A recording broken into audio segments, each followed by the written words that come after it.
Our first viewer says, my 7-year-old son has had much difficulty in school this year. He's a chatterbox and gets busted often. Most recently, the teacher has given him a red or a yellow card for disrespect. Sounds like a soccer game, doesn't it? Last week, in a loving environment, my son picked his own consequence and decided that if he was on red, that is from school this week, then he would not go to a birthday party he'd been invited to for his friend. We discussed it, and I said I thought it was a tall order to fill, but he insisted. So the consequence would be that if he's on red at school, he doesn't go to the party. Well, today his teacher approached my husband and son to say how our son is now on red. She wants a meeting and wants to know what our next action plan will be. In addition, one more red card and he will have detention. Now our son says he is going to the birthday party, changing the consequence. I have no clue what to do. First with the teacher, I really want to tell her to buzz off, do I? If I say, yeah, we're trying this new thing called real love, then she'll call the school counselor. Probably have you sent to jail. Second, my son is saying, no, I am going to the party, but he came up with the consequence. So do I back off or do I let him go? And third, these fix-it plans of red and yellow cards are confusing to me and real love. So how do I incorporate school rules with a real love atmosphere? I fear the teacher will not accept our parenting style. I fear that our style sucks and I'm ruining our 7-year-old. I don't want to screw this up, and I have no clue what natural consequences even are, especially in the situation where Josh gets in trouble at school.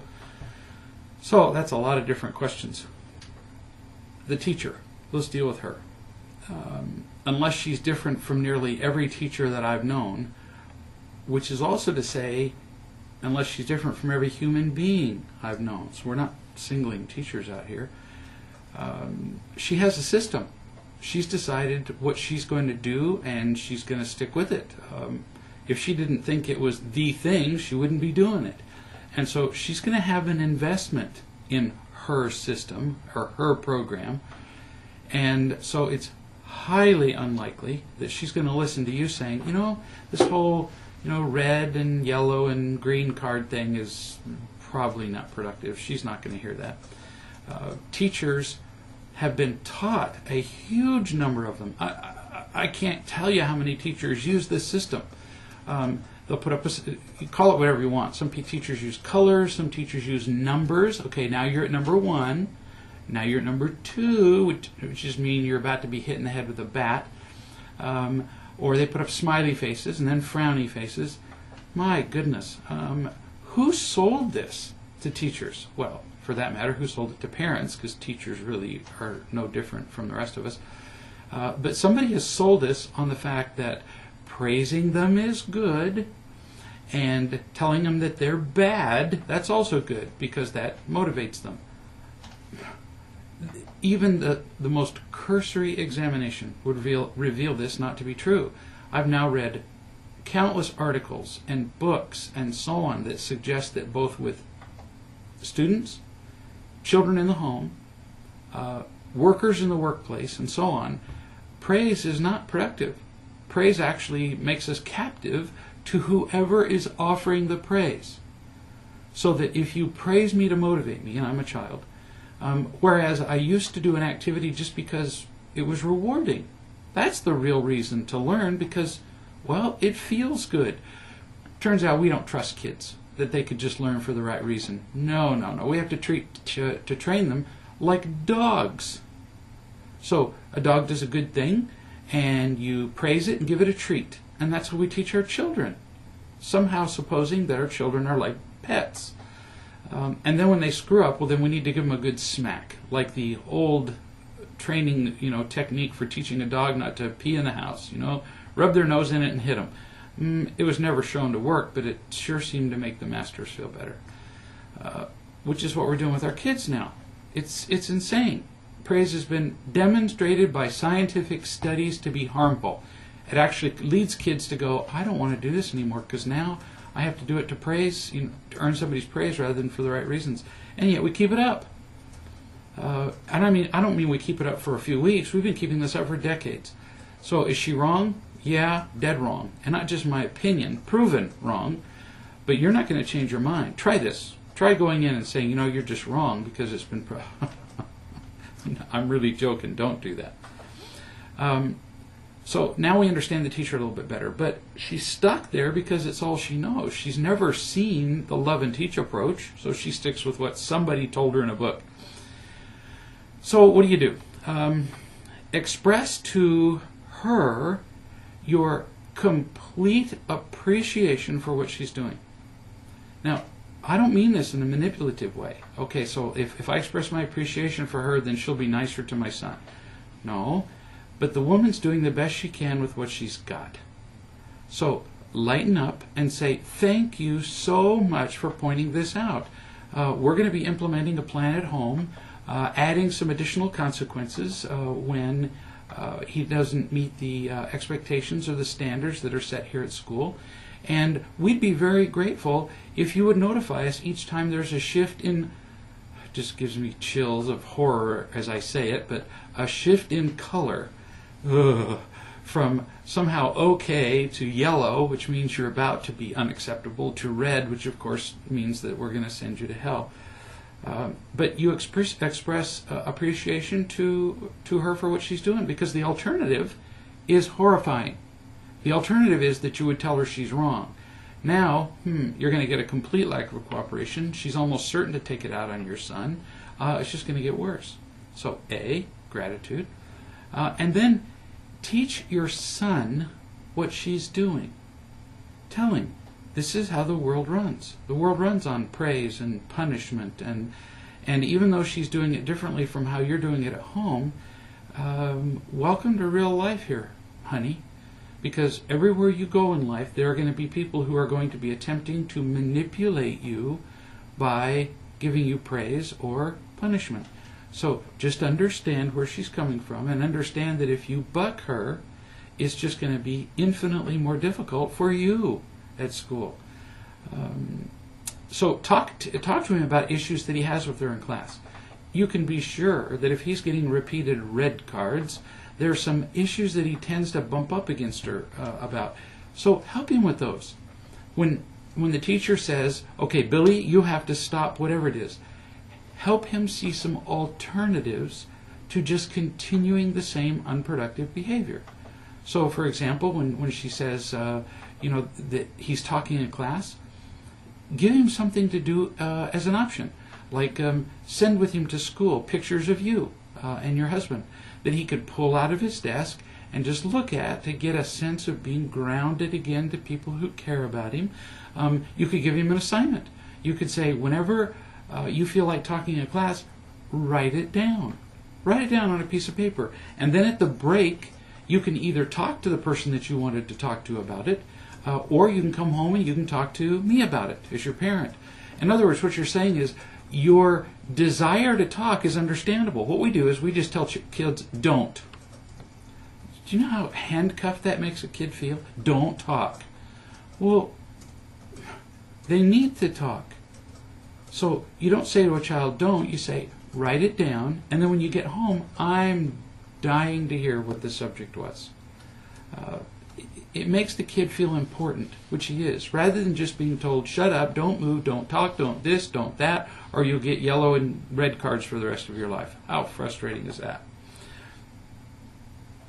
Now, you two. This is an opportunity for you guys to practice loving and teaching your son and saying to him, we love you, and there are some behaviors that you just can't do in class. So if you keep them up, we're not going to give you a red card telling you that you're bad, but if you can't learn this just by simple teaching, then we may have to impose consequences so that it becomes sufficiently unpleasant that you'll want to pay attention in class instead of interrupting. If a kid can't control himself, and this is where we get to what a natural consequence would be, if you can't control yourself in class, then clearly, how could we count on you to go out in public, like to a birthday party, and control yourself there? So everywhere we go, we practice our self-control. If you want to go to a party, you'd first have to demonstrate that you do have some. So you practice it in school. If you're getting red cards in school, well then gosh, we wouldn't want to send you out unsupervised to a birthday party, so consider it practice. And if you can't do it there, then you'd have to stay home from the party. Now, you really say a lot by saying that your son said, well, I'm going to go to the birthday party, after he committed to that as a consequence. And then you say, well, we don't really know what to do. That you would even ask that question shows that this kid has got your number. All this kid has to do is have a little pout or a fuss or a fit or say, I'm not going to do a thing. You're paralyzed. And so he's learned that he can pretty much do what he wants. In fact, you have taught him that he doesn't have to listen. He can, because you're wondering, well, is it okay to have him still experience the consequence? Yeah. In fact, after you set the consequence, that's the end of it. That you would even wonder shows that this kid knows how to manipulate you beautifully. And then what does he do? Seeing that he doesn't really have to listen to his parents at home, he goes to school and figures his teacher will be just as easy. In short, don't feel guilty. You trained him to do this at school. You didn't mean to, but you did. He doesn't understand that when you speak, he has to listen. Now, that doesn't mean you're always right, but when you speak, he must listen. It's not a choice. You're there to teach him. Now, he can choose not to listen, but then there will be a consequence for that. And if you are not absolutely consistent about the administration of first the love, then the teaching, then the consequences, he's not going to listen to you, and he won't listen to his teachers, and it will be because you taught him. So I suggest that you and your husband read the parenting book word for word, carefully, every day, so that you can learn how to raise this kid. If you do this crisis by crisis, this kid will own you more than he does. Here's somebody who says, during a conversation,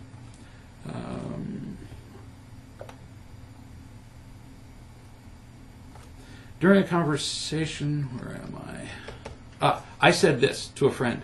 We have no right to expect love from any one person, and it's not our responsibility to love other people. The person I was talking to took exception to this point. He replied that as humans, we have a responsibility to love and help others.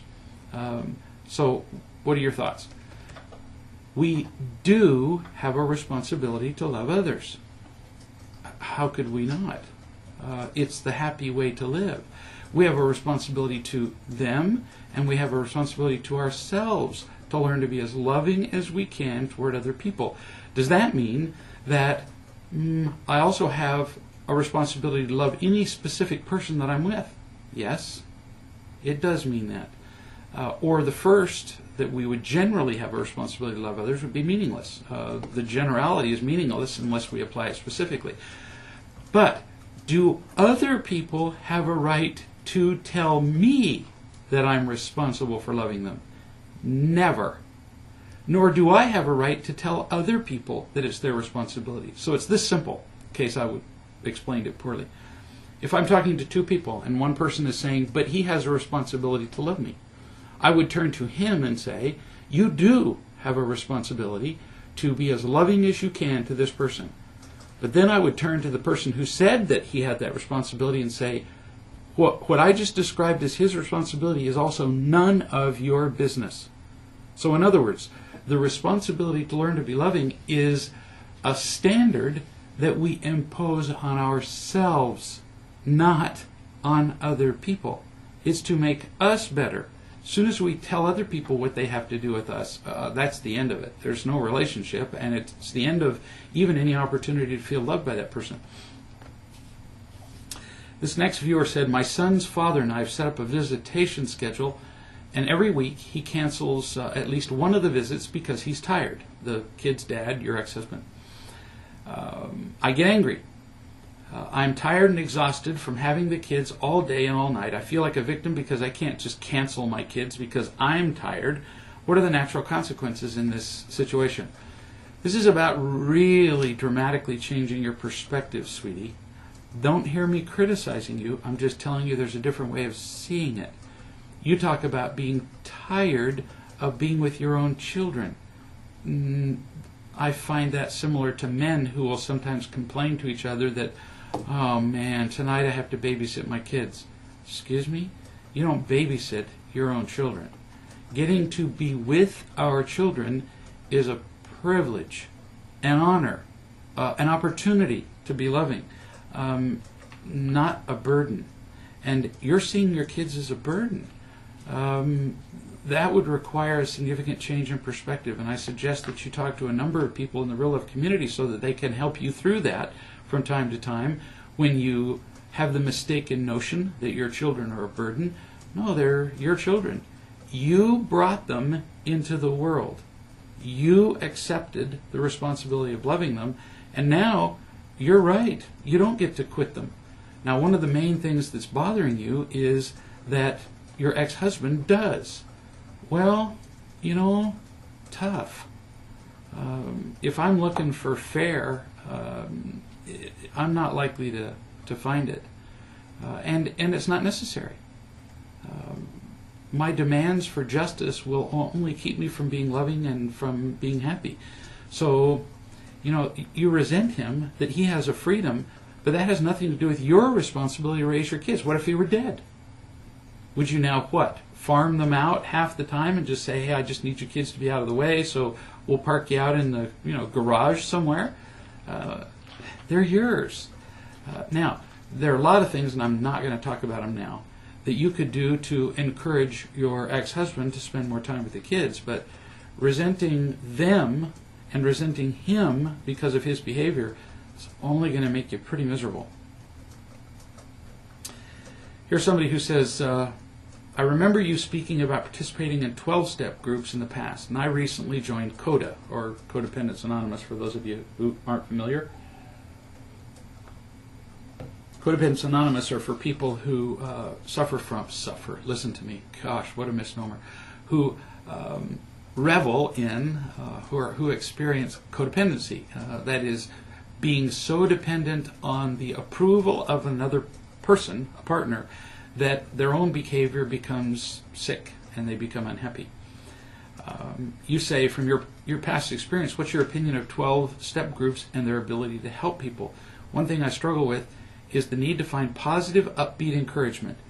They always say that you become like the people you spend time with. I need to create a more positive, healthful self-esteem in myself, and I'm wondering if a 12-step group in the long term will help with that. 12-step programs are really helpful in getting people to identify their addiction. They really are. If somebody is denying their alcoholism, it can be very useful to go into a room full of 50 people who are all saying, yep, I'm an alcoholic, and are obviously not feeling ashamed about it. It's a place where, in many cases, people who are just confronting their addictions can, for the first time, say to people, I do this. So, yeah, I think 12-step groups can be really great for a little while. But then the shortcomings begin to appear, and one of them is that in 12-step groups, they tend to label people. So they call people alcoholics. So rather than trying to overcome their alcoholism, which is really just a reaction to pain, it is not a disease, as 12-step programs often teach, then people tend to identify themselves as alcoholics, rather than as people who are missing the central ingredient of real love in their lives, and who then use alcohol to treat the pain. That's quite a different picture than I am an alcoholic, because we're much more than that. The other problem with 12-step groups is that they tend to focus on one particular behavior. Drugs, alcohol, sex, codependency, and so on, when there's so much more going on than just those things. There's no such thing as somebody who is otherwise healthy, emotionally full, whole, happy, loved, loving, who wakes up one day and goes, wow, I want to go out and have a drink, because they have a disease called alcoholism. Impossible. And so it doesn't make sense to talk about the treatment of alcoholism without talking about the root problem, which is that we feel empty and afraid. So that's a significant shortcoming of 12-step groups, which is why I recommend that people go to 12-step groups for, some period of time until they've really kind of faced their addiction. I would say 6 months to a year, and I recommend that people go every day. really get in there and get involved. And then after that, fill your life up with real love, which is what you really need. Instead of constantly saying for 20, 30 years, as some people do, I'm still an alcoholic. Well, I don't know if it's helpful after 20 years to keep repeating that. Then you continue, part of me feels the same way about Real Love conference calls. I was faithful for quite a while in attending them, and then I started to notice that I would often feel down and depressed after getting off them due to the feelings that I was experiencing hearing some other people on the calls. What you're talking about is the effect of victims, the effect that they have on calls. When people say, oh, look what happened to me and this terrible thing and whoa, they're trying to stay right where they are. That's why they go on and on with their stories. I have a friend who says it's very easy for me to tell when I'm talking to a victim because I want to punch them. Now, not kind, I get it. But victims, when they go on and when you allow it, really tend to suck the light out of the sun. And so it becomes the responsibility of other people on the call to say something. If somebody's going on and acting like a victim, then we need to say. So what does that mean? Go through the 5 W's as they're found in the Wise Man book. It will guide you as to how to ask those questions of people so that instead of hearing the same story repeatedly, you get to the root of the story, what the story really means, so that you can then even possibly offer a solution, or at least ask the questions that would lead the person who's speaking to solutions. If somebody's dominating your meetings and you're leaving the conference calls, for example, with a feeling of being down, then victimhood is being allowed to go on far too long. Here's a viewer who says, I just found out that my 19-year-old is growing mushrooms in his room. From the way he was not truthful about why he had bought mason jars, I must assume that they are magic mushrooms. He knows that he must not do anything illegal in our house. Any suggestions on what I should do next? Oh, yeah. And, I don't know your child. So, if your child has Down syndrome or something, I won't know that. And so you have to take into account that I don't know all the details. But with our children, one of the conditions, after they got past age 18, for them to get any kind of support in terms of living and so on, was that they would have to not endanger our home in any way. And if your child is doing something illegal in your house, it's up to you how you handle it. You could give them a single warning, for example. But if you were to find in some cases, I wouldn't even recommend a single warning, because you can lose your house and everything that you possess. The DEA has gotten to the place where they have the power to seize just about anything associated with drug use. So if it was me, I'd say, hey, look, maybe you didn't understand once, but it all has to be gone. And if anything like this occurs again, that will be it. You won't be supported. You won't stay here. You won't have until tomorrow to leave. We can't afford losing everything that we have. So any questions about this? And then if you had any doubt in your mind as to what your child was doing, then I would also say, and so we will once a week or whenever we want to, conduct random inspections of your room to be sure that you're not violating the law. And if the child says, well, I don't like that, great, then go get your own place. You have 3 days. But you can't allow that kind of thing. With a 19-year-old kid, to endanger all that you have, at least materially speaking, just so that they can have a little fun, nah, not the time to be lenient. Here's a viewer who says, I've noticed recently that I'm less and less motivated at work. I think now that I'm more aware of my getting and protecting behaviors, I see how hard I've worked all my life just to earn praise. So now at work, I seem less motivated to try as hard as I've done in the past, or to put in the kind of hours that I've done in the past. I'm not as concerned about my lessons, whether anyone, even the kids, think that they're good. I used to work so hard to make my lessons interesting, and the whole thing was exhausting. Now I find myself cutting corners, not bothering to prepare lessons as well as I have in the past. I've even forgot a couple of faculty meetings that I should attend to. So your question is, so what do you do with this, or does it make sense? You just nicely illustrated the problem with stopping anything that's interfering with our lives. Stopping drinking, drugs, earning praise, whatever. We get addicted to these things, and then when we recognize our addiction, we attempt to just stop. Well, nature abhors a vacuum, and so do our souls. So if you remove a thing that was making you feel good, praise, you've got to fill it up with something else. You can't just quit. So now you can replace it with real love, or you can do as most addicts do. Most addicts who come out of drug treatment centers, even if they quit drugs, they then replace it with nicotine, alcohol, sex, food, something. So it's a choice. Do you want to replace it with another addiction? Do you want to just quit performing well at school, or do you want to work on something that will work?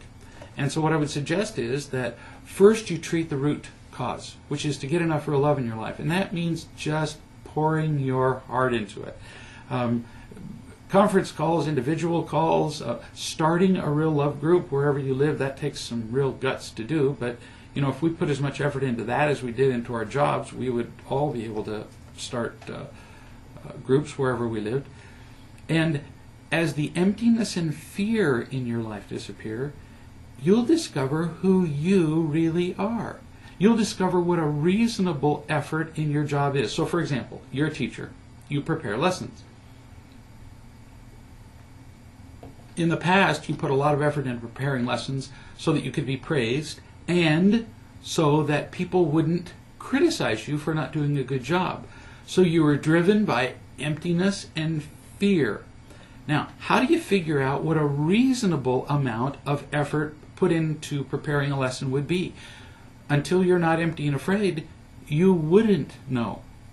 So what I'm suggesting is that as you feel more unconditionally loved, you may discover that, for example, you will put just as much effort into your lessons as you used to in the past, but now you do it because you genuinely love the kids. Or you may discover that, let's say that you put in 100 hours in, we're just making this up, 100 hours in a month preparing lessons.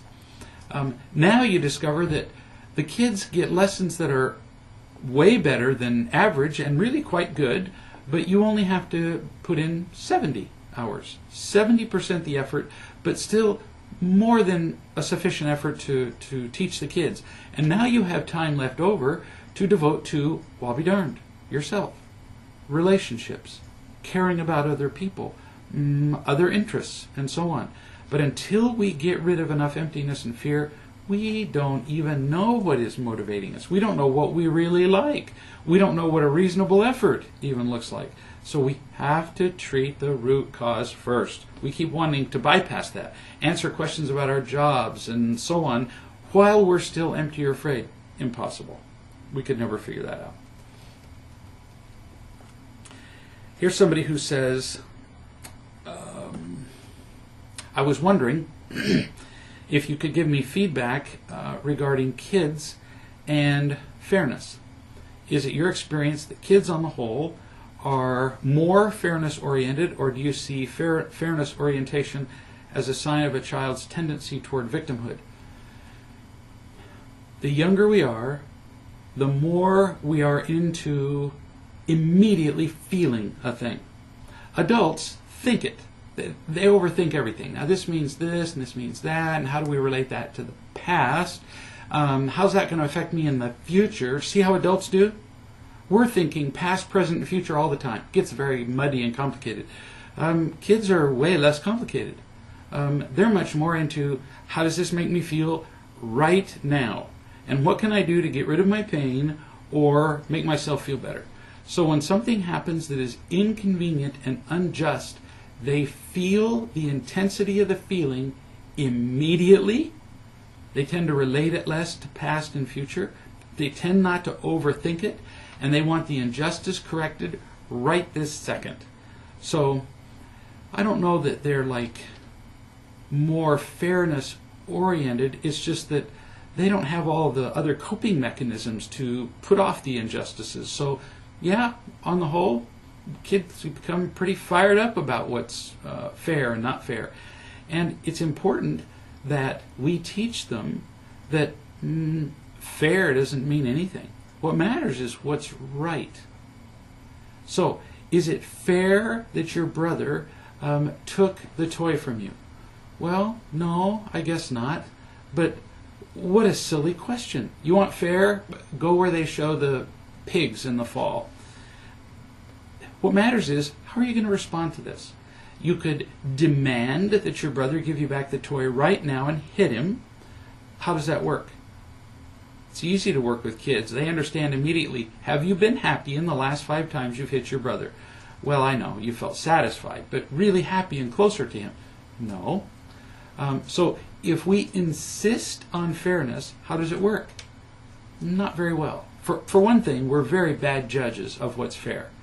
You sit down with somebody and talk to them about what justice is, and what they mean is they didn't get their way. That's what injustice is. Rather than clearly seeing what would be equitable and make everybody on the whole happier. So we help our children see that our perception of fairness is skewed by our emptiness and fear, that we have been unfair to others just as much as they've been unfair to us, usually, but of course we don't mind when we're being unfair, and that what matters is what's the right and loving way to behave, rather than just demanding justice. Gosh, if we, one day when I was doing a family meeting and my children were saying that whatever work it was that I'd given to them wasn't fair. And I said, you're absolutely right. It's not fair. You don't work nearly enough to earn what I give you.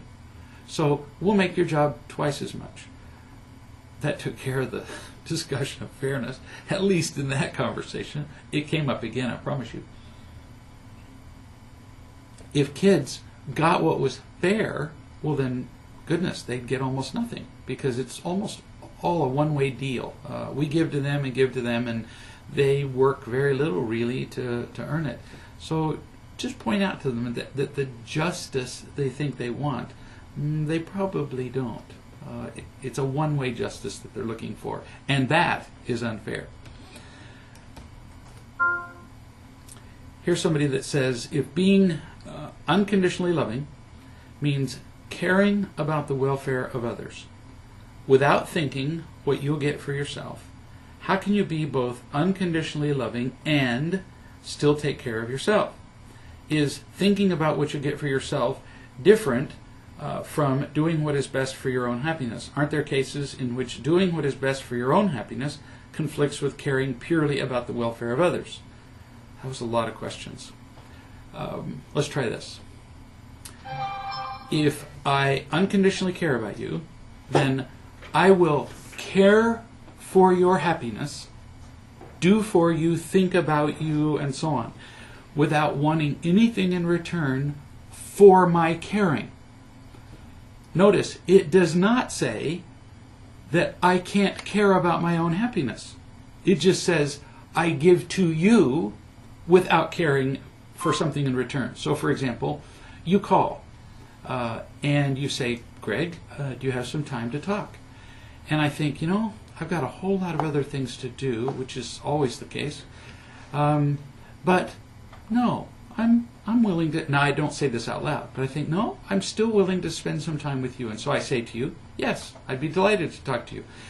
And if I'm being unconditionally loving, then I would spend my time with you with no thought for your giving me something back. Now, does that mean that I have to give you everything you want? No. It doesn't even imply that I have to put you first in everything. But I am putting your needs first in this moment because I choose to. Now, the rest of the day, let's say I get tired and you call again. And I decide, I'm not going to take the phone call. I'm now caring for my own well-being, because if I don't, who's primarily going to be in charge of my well-being? I can hope that other people will care for me and love me, but the person who's in charge of making all the decisions that will primarily see to my welfare is me. I have to make some decisions that see to my well-being. But while I'm doing that, I can still make selfless choices. If I made nothing but selfless choices, I will serve this person and that person and answer every phone call and return every email. By the end of the day, I would be completely emptied out, and now I would be miserable, and I would be no longer able to contribute to the happiness of anybody else. So who wins there? So are there some circumstances where I would take care of myself first? Yeah. If you're the 29th caller of the day, and that's happened, and I'm worn out, Donna will say, do you have time to talk to Fred? And I'll say, no. And she won't explain it. She'll just say, he's busy. Because that's all anybody deserves to know. When I'm done, I'm done. And I have to do that, or I'll get to the place where I can't help anybody. So let me know if that helps.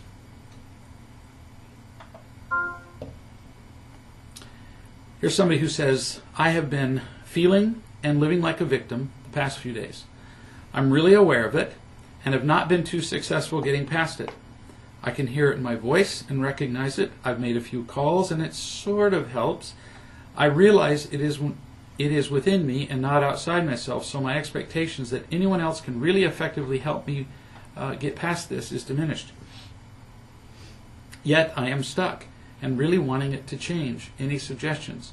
Oh, oodles of suggestions. I'll just throw them out as they pop into my head. And then you can use whatever one works for you.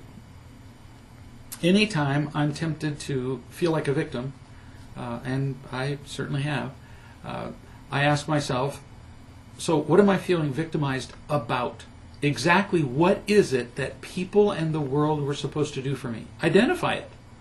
Then I ask myself, do I have a right, let's say that I'm feeling victimized by you, for example.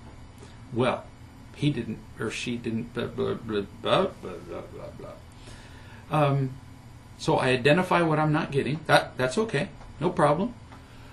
Do I have a right to demand that anybody drop what they're doing and see to my needs? No, I really don't. Now, I think I do. I think I have that right when they're my mother, father, wife, brother, good friend, whoever. Well, they should drop what they're doing and see to my needs. Well, everybody should be trying to be more loving, as we talked about at the top of the video chat. But I don't have a right to insist that anybody do anything for me, not even if they promised that they would. So when I can ask myself that bold question, do you have a right to demand this? No, I don't. Well, if I really get that other people aren't obligated to serve me, how could I ever be annoyed that somebody didn't do what I want? I had an interaction a couple of years ago with a man who had promised to do A, B, C, and D. And they were kind of like personal things, like emotional support. Details don't matter. It wasn't like I paid him $100. He'd promised to deliver a load of coal. It was more of a I'll be there and I'll support it, in a particular task, a particular situation. And so I decided to obligate him to keep his promise. Now I didn't say that out loud, but I figured, you've never been a help before, and now you've said, I will do this, and so in my mind I'm going, so, you darn well better. And then he didn't. He didn't do anything. In fact, he was worse than ever. Nothing wrong with identifying his behavior. He was irresponsible, uncaring, dishonest, unloving, all of that. All true. But then what happened is, one day he said, so, is there anything I can do to help you? What an idiot. I actually told him. I said, yeah, you said you would blah, blah, blah, A, B, C, and D, and you didn't. In fact, you haven't done any of it. The problem is, now that would be fine if I'd said it just like this. But I didn't. I was annoyed at him. And then, of course, what did he do? He defended himself, which looked ridiculous because he hadn't done any of those things, so there was nothing. He couldn't defend himself. He just looked silly. And then I became irritated, and now I'm irritated at him that he's defending himself, and I can't believe I've stepped into this pothole. So I was just quiet. I sat there feeling victimized by this person. What a fool.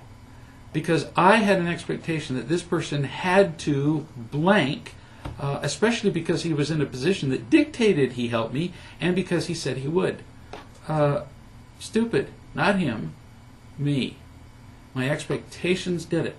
So the intellectual reframing, understanding it differently, getting a different perspective can be just curative. Just going, who's the idiot here? If I'm feeling like a victim and I'm irritable, I'm the one being unloving. But then the rest of it is me telling the truth about it to people and saying, look what I did. That was so ridiculous of me. And feeling the unconditional love of other people as they accept me with my flaws. So we need both usually. We need the intellectual change in perspective, and we need to feel genuinely cared for. Here's a viewer who says, my friend, Fred, we'll call him, just for a change, whom I've known for 20 years, recently expressed an interest in taking our friendship to a relationship. Last night on the phone he said, how do I get you to fall in love with the loser? Whoa, man, no victimhood in that. In short, apparently you said, to yourself, in short, I don't want to. I don't want to fall in love with this loser. I have a laundry list of reasons that are all about him. No job, not healthy, smokes, unmanaged, diabetic, depressed, generally selfish, divorced with a 12-year-old and a Looney Tune ex-wife, and so on. So, what do I say that makes it about me? If I say that I'm just not loving enough, that doesn't seem like a good explanation. I was thinking something like this. As you know, I have taken real love very seriously over the past few years, and it's what I want in my life. I especially want this in a life partner. I strongly believe it is the only way to have a healthy and fulfilling relationship. I've had so many bad relationships in my life, and I really don't want to repeat those mistakes. Real love is actually what I would consider a non-negotiable deal breaker. So now he will either take it on or not. If not, I'm good. It's done. If he takes it on, then the job, the unhealthy living, the Looney Tune ex-wife are more than I want in a partner. What do I say to all that? Actually, you said that very well.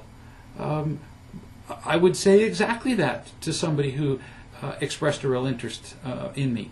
So if somebody called me and said, I want to be your partner, I'd say, okay, I don't have a right to impose my understanding of real love and the importance of real love in my life on anybody, ever. I don't ever get to tell somebody, you know, if you want to, I need you to change. I need you to see real love in this way.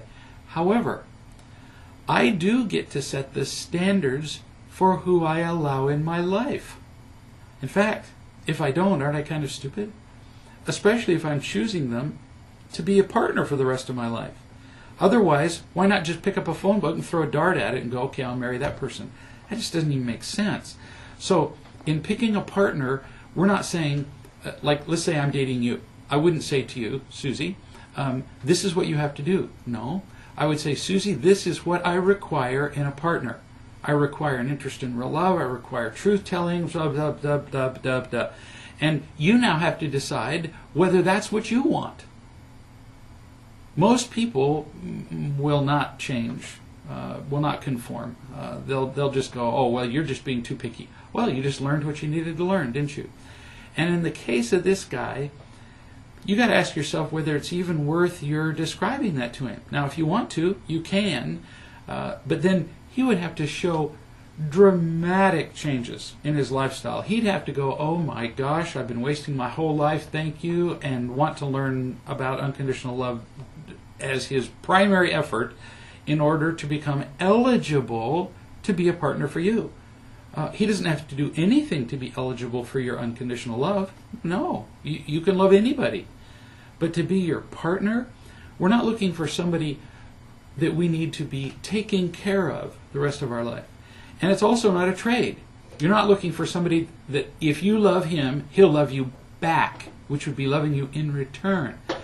But you'd be insane if you didn't look for a partner who was capable of unconditionally loving you also. So notice it's not in return, it's just, if I'm going to maximize the joy in my life, wouldn't I want to have a partner who is at least on the same road as myself? You think?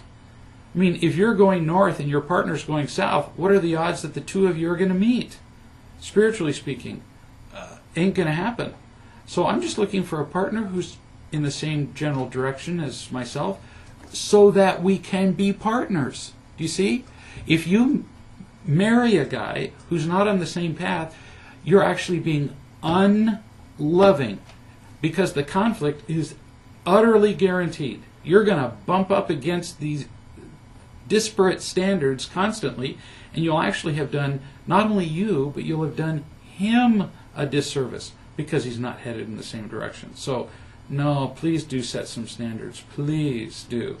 And if there's even an inkling that he's resistant to this, drop it. Move on. It doesn't matter if he says, "Oh, I adore you and I love you and you have the sweetest, reddest lips I've ever seen and I love the smell of your hair," and who cares? How long do you think that lasts? How many billion times have we proven that doesn't last? So look for real love in a partner. So I think we've gotten to the end of our questions. So I look forward to seeing you all next Tuesday. Will I be back from my trip? Yes. And we'll please in the meantime send your questions to greg@reallove.com. And between now and then, no surprise, it's always about real love. See you in a week.